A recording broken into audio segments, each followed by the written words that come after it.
AP fact-check, Trump's economic mirage, Sanders on Medicare. Washington, AP, President Donald Trump is pulling numbers out of thin air when it comes to the economy, jobs and the deficit.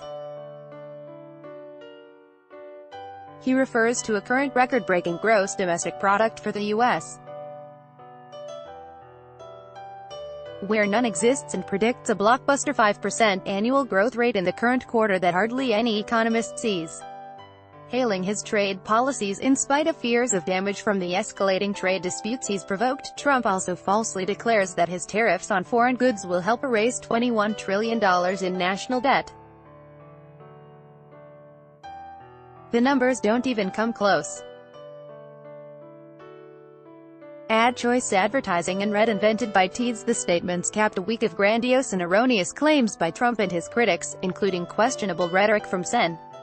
Bernie Sanders that his Medicare for All plan would reduce U.S. health spending by $2 trillion. Advertisement. A sampling of the statements, and the reality behind them. Economy and jobs. Trump, economic growth, the last quarter, hit the 4.1. We anticipate this next quarter to be. This is just an estimate, but already they're saying it could be in the fives, remarks Tuesday before a group of business executives. Trump, as you know, we're doing record and close to record GDP, remarks Tuesday. The facts, no. These are the latest in a string of exaggerated claims that Trump has made about the U.S. economy. While economists are generally optimistic about growth, very few anticipate the economy will expand at a 5% annual rate in the July to September quarter the president referred to. Macroeconomic Advisors, a consulting firm in St. Louis, forecasts 3.2% growth in the third quarter. J.P. Morgan Chase economists have penciled in 3.5%. The Federal Reserve Bank of Atlanta pegs it at 4.3%. Whatever the final number turns out to be, none of these figures represents record or close to record growth for gross domestic product, the broadest measure of the nation's output. The 4.1% growth in the second quarter was simply the most since 2014.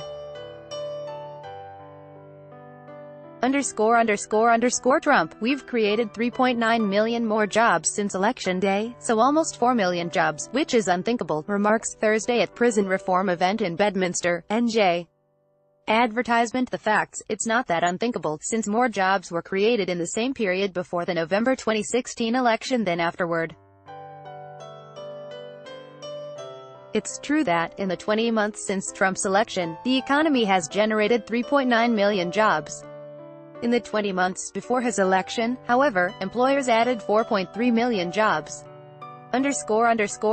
Trump, great financial numbers being announced on an almost daily basis. Economy has never been better, jobs at best point in history, tweet Monday. The facts, he's exaggerating. The economy is healthy now, but it has been in better shape at many times in the past. Growth reached 4.1% at an annual rate in the second quarter, which Trump highlighted late last month with remarks at the White House. But it's only the best in the past 4 years. So far, the economy is expanding at a modest rate compared with previous economic expansions.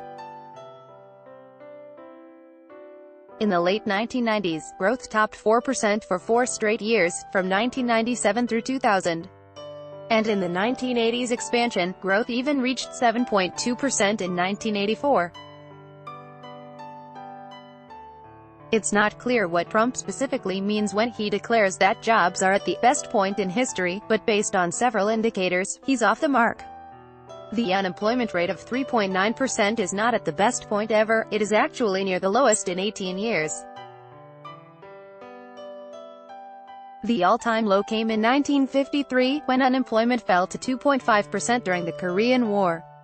And while economists have been surprised to see employers add 215,000 jobs a month this year, a healthy increase, employers in fact added jobs at a faster pace in 2014 and 2015. A greater percentage of Americans held jobs in 2000 than now. Advertisement. Trump didn't mention probably the most important measure of economic health for Americans, wages.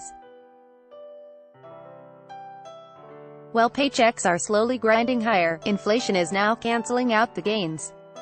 Lifted by higher gasoline prices, consumer prices increased 2.9% in June from a year earlier, the most in 6 years. Tariffs and the deficit. Trump: because of tariffs we will be able to start paying down large amounts of the $21 trillion in debt that has been accumulated, much by the Obama administration, while at the same time reducing taxes for our people, tweet Sunday. The facts: this isn't going to happen. The Treasury Department estimates that all tariffs currently in place will raise about $40 billion in revenue in the 2018 budget year, which ends Sept. 30. Even with the recent tariff increases Trump has implemented or threatened to put in place, it clearly wouldn't be enough to reduce the $21 trillion national debt. It's just 5% of what the president would need to eliminate the annual budget deficit of $804 billion that the Congressional Budget Office predicts for this year. The national debt represents the accumulation of all the annual deficits. The president seems to believe that foreigners pay tariffs, but they are import taxes paid for by American businesses and consumers. They may make it harder for other countries to sell things in the United States, but they are just another form of tax and do not result in lower taxes for the American people overall. Food stamps. Trump: almost 3.9 million Americans have been lifted off food stamps, that's since the election. That's some number. That's a big number. Ohio rally on August 4. Trump: more than 3.5 million Americans have been lifted off food stamps, something that you haven't seen in decades, remarks at White House on July 27. White House: more than 2.8 million have stopped participating in the Supplemental Nutritional Assistance Program, SNAP, commonly known as food stamps, since Trump's first full month in office, information sheet released Tuesday, citing Fox Business Report. The facts: Trump and the White House omit important context and overstate his role in reducing the number of people on food stamps. Nor is it accurate that recent declines are the biggest in decades. It's true, as the White House conveys, that more than 2.8 million people stopped participating in the program during the 15-month period from February 2017, Trump's first full month in office, to May 2018, the latest Agriculture Department data available. But this decline is consistent with a longer-term downward trend in food stamp usage due to an improving economy. Currently there are 39.3 million people in the program. Food stamp usage peaked in 2013 at around 47.6 million, following the recession.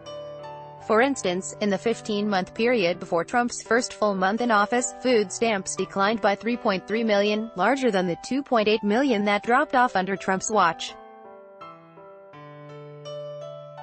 Medicare Sen. Bernie Sanders: Medicare for All will lead to a $2 trillion reduction in national health expenditures over 10 years, tweet July 30. The facts: Sanders' tweet and YouTube video are being widely echoed by supporters of a government-run national health system. But the Vermont Independent mischaracterizes a study from a Libertarian Policy Institute that found his legislation would lead to a massive boost in federal spending and taxation.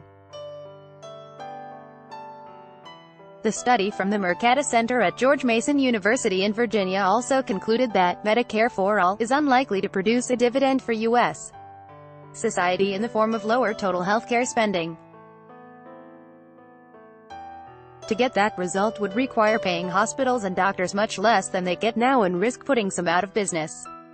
This study found that if hospitals and doctors were willing to accept Medicare-based payments of 40% less for patients who currently have private insurance, then projected U.S. healthcare spending would decline by about 3% from 2022 to 2031, or $2.05 trillion. It's a big asterisk, and one that Sanders fails to disclose. That's the number Sanders is celebrating. But the study also said if medical providers continue to be paid about the same as now, U.S. healthcare spending would increase by $3.25 trillion over 10 years under Medicare for All. It works out to about 5% more. That's far different from Sanders' assurance that his plan will lead to huge spending reductions. Wildfires and water. Trump, California wildfires are being magnified. It is being diverted into the Pacific Ocean, tweet Monday. The facts, that's not what state experts say. We have plenty of water for battling the massive blazes burning in hills north of San Francisco, said Scott McLean, a spokesman for the California Department of Forestry and Fire Protection. The current spate of wildfires happens to be within range of large Northern California lakes and the state's biggest river, McLean said. Nor is having enough water a problem in battling California wildfires in general. Firefighting aircraft can dip in and out of cattle ponds or other small bodies of water to scoop up water for dropping and spraying on flames. When fires burn in an area that happens to be without ponds, lakes or rivers, state officials typically call in more planes to ferry in water, McLean said. California's battles over divvying up water in the arid state are unending, but a battle between firefighters and the Pacific Ocean hasn't been one of them, according to Jay Lund, a civil and environmental engineering professor at the University of California, Davis, and a longtime analyst of the state's water wars. Trump's claim is so physically impossible, you don't even really want to respond, Lund said. For one thing, the wildfires are in the hills, far from the Pacific Ocean and from the man-made storage and distribution system that carries water from California's wetter north to the drier, more populated south. Trump, Governor Jerry Brown must allow the free flow of the vast amounts of water coming from the north and foolishly being diverted into the Pacific Ocean. Can be used for fires, farming and everything else. Think of California with plenty of water, nice. Fast federal GOVT approvals, tweet Monday. The facts. Trump is raising an old dispute in California, the country's top farm state, the competition for water between agricultural and environmental groups, fishermen and others who want more water for wildlife and habitat. But the dispute has little to do with firefighting. Republican lawmakers in California's agriculture-rich Central Valley complain the state and federal governments allow too much of the state's rainfall and snowmelt to flow naturally through rivers and into the Pacific Ocean, instead of being diverted for irrigation. Veterans. Trump, the Democrats are obstructionists. The only thing they do well, they're lousy politicians. They have horrible, stupid policies. You know, let's get rid of law enforcement, let's get rid of our military, let's not take care of our vets, all of these things. They'll do anything they can really to obstruct or resist, remarks August 4th at Ohio rally. The facts, on the contrary, in regards to veterans issues, every major bill signed into law by Trump has passed with strong support from both Republicans and Democrats. In one case, House Democrats did block an emergency funding bill for the Veterans Choice private sector program after veterans groups complained that it focused on too much private care instead of core VA programs. The Democrats' dissent resulted in additional funding for both private care and VA programs in the revised bill. More recently, Robert Wilkie was confirmed by the Senate to serve as VA Secretary on an 86-9 vote. It was a moment of strong bipartisan display compared to the partisan discord over other Trump nominees. Associated Press writers Ricardo Alonso Zaldivar, Chloe Kim and Ellen Nickmeyer contributed to this report. Find AP fact checks at http://opni.ws/2kbx8bd. Follow at App Fact Check on Twitter, https://twitter.com/appfactcheck. Editors note _a look at the veracity of claims by political figures by Taboola. Sponsored links, promoted links. You may like the Business Times. Singapore market sees widespread loss. SB Business Times and Oayana Komodo Resort only 1 hour flight from Bali. Discover the spectacular Labuan Bajo Ayanacamoto Resort under the Straits Times man charged over Boon Lay armed robbery attempt. The Straits Times under the new paper student hurt after e-scooter hits her. The new paper under Babel. This app will have you speaking a new language in 3 weeks. Babel and wa fashionable striking photos of wedding guest plus size dresses miracles I fashionable undo.